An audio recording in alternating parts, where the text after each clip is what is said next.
quand l'asthme apparaît dans le début de la vie, chez un nourrisson? Est-ce que chez un nourrisson, oui, ça se voit, ou chez le petit enfant?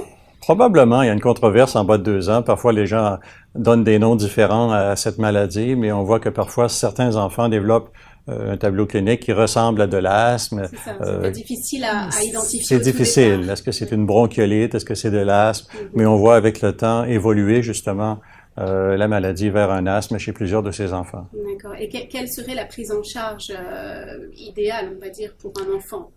Écoutez, comme je dis, en bas de 2 ans, c'est assez différent d'après 2 ans. C'est-à-dire qu'il y a des changements du système immunitaire qui se produisent avec les années.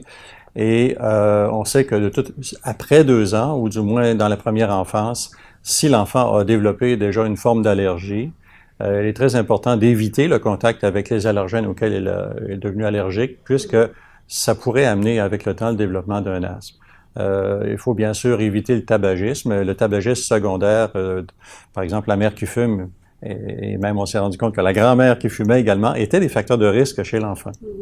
Bien sûr, il y a ce qu'on appelle la théorie de l'hygiène. C'est qu'on dit que maintenant, tout est aseptisé, les enfants ne sont plus assez en contact avec des microbes auxquels ils étaient en contact autrefois, et que le système immunitaire, au lieu de combattre les infections, maintenant va faire des anticorps contre les choses courantes, les poils d'animaux, les pollens et tout. Alors, l'hypothèse de l'hygiène fait qu'en général, on pense que le système immunitaire est plus enclin à développer de l'allergie, par exemple, qui par la suite peut amener de l'asthme chez l'enfant. Vous êtes presque en train de nous dire que la vieille méthode africaine qui correspond à mettre des boules de poussière et des boules de terre et des boules de saleté au-dessus du berceau du bébé, n'était pas si mauvaise.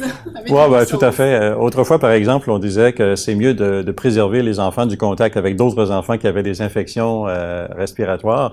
Maintenant, on sait que les enfants qui ont eu des contacts avec d'autres qui ont eu des infections respiratoires en bas âge, par exemple, qui sont dans une garderie avec d'autres enfants, ont moins tendance à faire d'asthme que les autres. Alors peut-être que leur système immunitaire a été modulé par ces contacts. Il faut laisser le système se défendre aussi et oui, faire ses anticorps. Tout à fait. Ça paraît du bon sens aujourd'hui.